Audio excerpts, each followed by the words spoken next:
नमो भगवतो वासुदेव मित्रों, स्वागत है आप सभी लोगों का अपने YouTube चैनल जय हो जौनपुर में।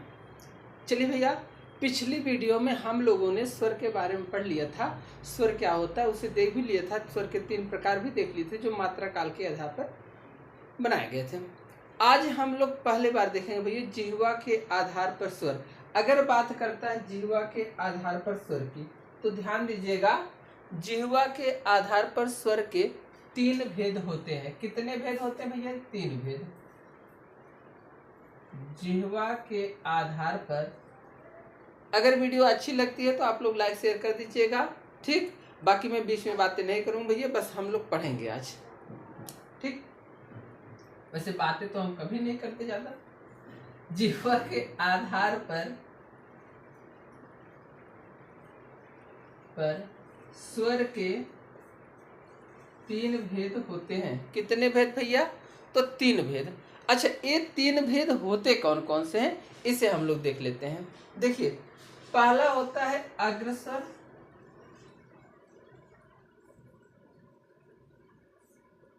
दूसरा होता है भैया मध्य स्वर, और तीसरा होता है पश्च स्वर। यानी जब हमारी जिह्वा उठती है तो जिह्वा के आगे भाग, जिसे आप बोलते हैं ई। अब इसमें देखिए जिह्वा का आगे का भाग उठता है ना, तो ई अग्रस्वर होगा। और जब जिह्वा में आप बोलते हैं आ में क्या होता है? जिह्वा एकदम स्थिर रहती है, तो उसे हम मध्य स्वर बोलते हैं। लेकिन आप जब ऊ बोलते हैं तो जिह्वा पीछे जाती है। एक बार आप बोल के देखेंगे, चाहे जहां भी आप कहीं भी पढ़ रहे हो तो आप तुरंत बोल के देख सकते हैं, आ ई ऊ। देखिए, या आप अगर ना समझ में आए तो केवल ई ऊ को बोलिए, जो अपने आप आगे पीछे होगी। ई ऊ। देखिए, ई में आगे का भाग सक्रिय हो रहा है, ऊ में पीछे का भाग सक्रिय हो रहा है। तो जिसमें जिह्वा का अग्र भाग सक्रिय होता है उसे हम भैया अग्रस्वर कहते हैं, और जिसमें जिह्वा का पश्च भाग सक्रिय होता है उसे हम पश्च स्वर कहते हैं, और जिसमें जिह्वा स्थिर रहती है उसे हम क्या कहते हैं? मध्य स्वर कहते हैं। तो देखिए, अग्रस्वर में कौन कौन आएगा? तो इसमें आएगा छोटी ई,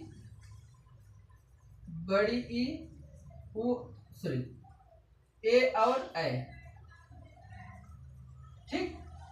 बाकी आपका आएगा मध्य स्वर में। मध्य स्वर में भैया केवल आ ही आता है और कोई नहीं आता है।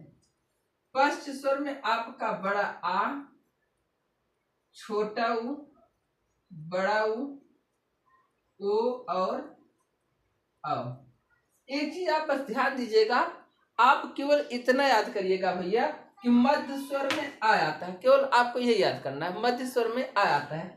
बाकी जितने 3 की तरह आगे बन जाते हैं भैया, देखिए सब 3 की तरह आगे बन रहे हैं। जितने भी 3 की तरह आगे बन जाते हैं सबके सब क्या हो जाते हैं? आपके पश्च स्वर। और अग्र स्वर याद करने की जरूरत ही नहीं है, तो इस चीज को आप लोग ध्यान देंगे। अच्छा, इसी की कड़ी में हम लोग देखते हैं भैया ओष्ठ के आधार पर स्वर के कितने भेद होते हैं। तो ध्यान दीजिएगा, ओष्ठ के आधार पर स्वर के 2 भेद होते हैं। ओष्ठ के आधार पर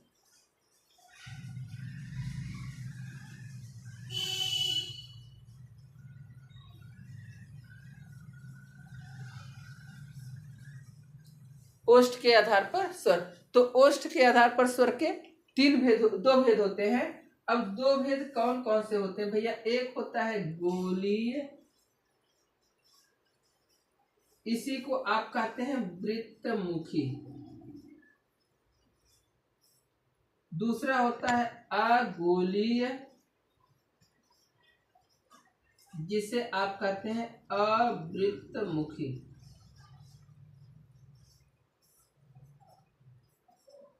ठीक।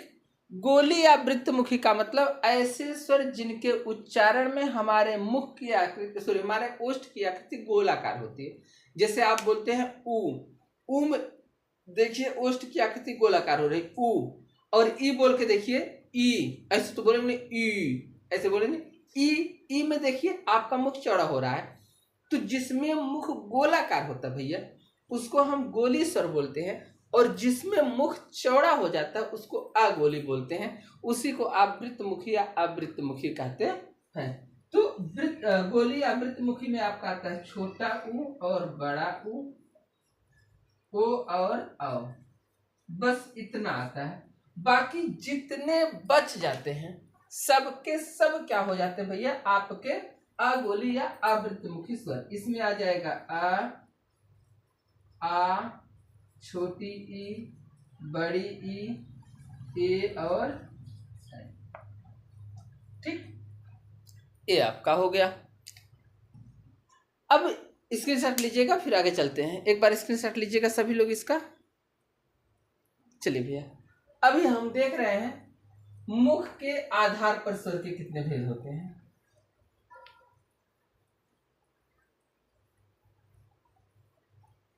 देखिए, अगर हम बात करें भैया मुख के आधार पर स्वर के कितने भेद होते हैं, तो ध्यान दीजिएगा, मुख के आधार पर स्वर के 4 भेद होते हैं। कितने भेद होते हैं भैया, तो 4 भेद होते हैं। कौन कौन से होते हैं देख लेते हैं।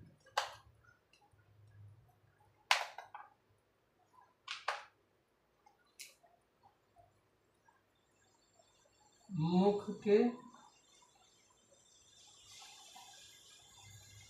आधार पर स्वर कितने भेद होते हैं, 4 भेद। अब 4 भेद कौन कौन से होते हैं भैया, पहला होता है विवृत, दूसरा अर्ध विवृत,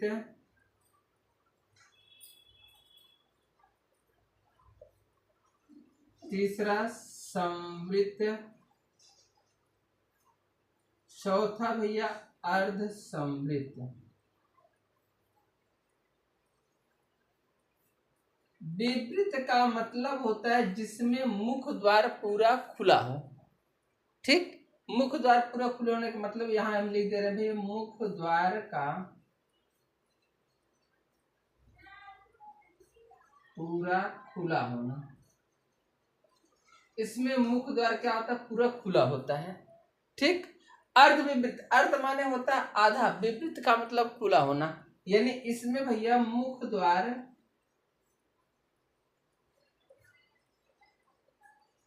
आधा खुला होना।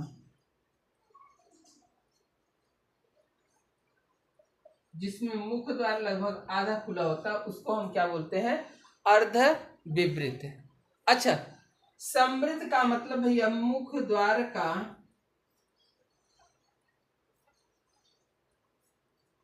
लगभग बंद होना, यानी जिसमें मुख द्वार क्या होता है, लगभग बंद सा होता है, उसे हम क्या बोलते हैं, अर्ध समृद्ध बोलते हैं। अर्ध माने होता है आधा, यानी मुख द्वार का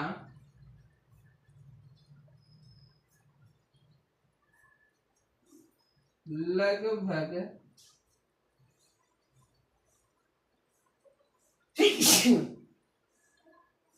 लगभग आधा बंद होना।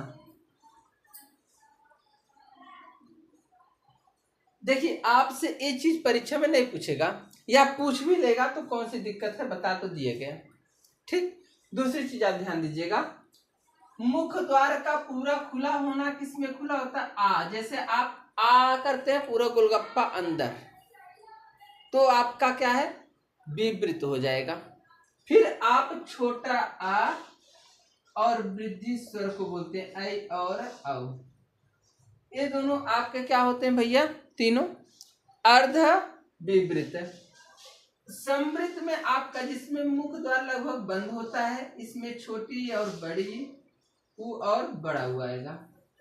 ठीक, बाकी जो गुण स्वर होते हैं आपके ए और ओ, ये आपके आ जाएंगे भैया अर्ध समृद्ध में। ठीक, ये आपका हो गया स्वर। अच्छा, अभी स्वर में कुछ चीजें हैं जो हमें नहीं पता है, या पता भी है तो हम उसको जानकारी में नहीं रखते हैं। ठीक, या उसको दूर आते नहीं है, जिसे आप ध्यान दीजिएगा। आ को आप ध्यान दीजिएगा, अमात्रिक स्वर है भैया।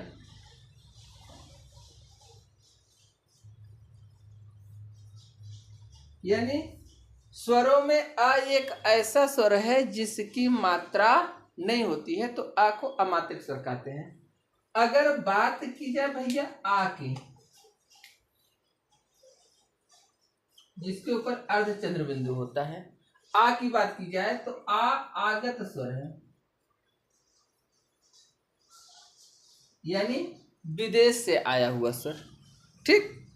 अच्छा, अगर पूछेगा कुल स्वर कितने होते हैं, तो ये आप लोगों को बताया गया कुल स्वरों की संख्या 11 होती है। ठीक। अच्छा, ये भी बताया गया कि ये दोनों जो होते हैं भैया, ये वृद्धि स्वर होते हैं।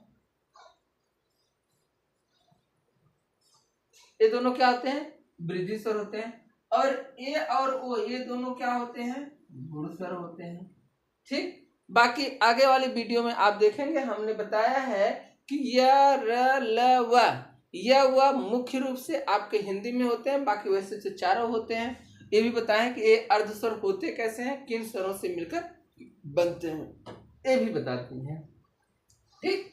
बाकी री, बड़ी री का प्रयोग हम लोग करते ही नहीं है, हिंदी में बड़ी री का प्रयोग नहीं होता, री का प्रयोग नहीं होता है। ठीक। और अब अगर आपको स्वर से कोई क्वेश्चन नहीं आ रहा है तो आप कमेंट बॉक्स में भैया कमेंट करके पूछ सकते हैं, वो चीजें मैं आपको बता दूंगा।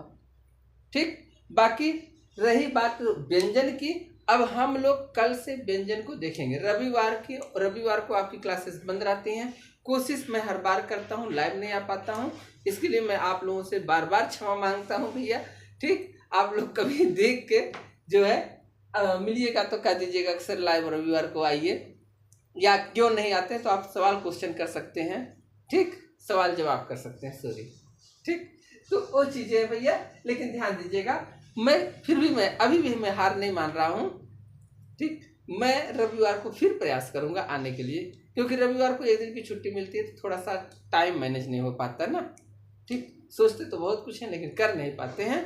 लेकिन ये जो क्लास आपकी चल रही है, ये 6 दिन तो आपको लगातार मिलेगी ही मिलेगी। ठीक। चलिए भैया, तो आज बस इतना ही। बाकी सभी लोगों को ढेर सारी शुभकामनाएं, बधाइयाँ। नमो भगवतो वासुदेवाय। धन्यवाद मित्रों।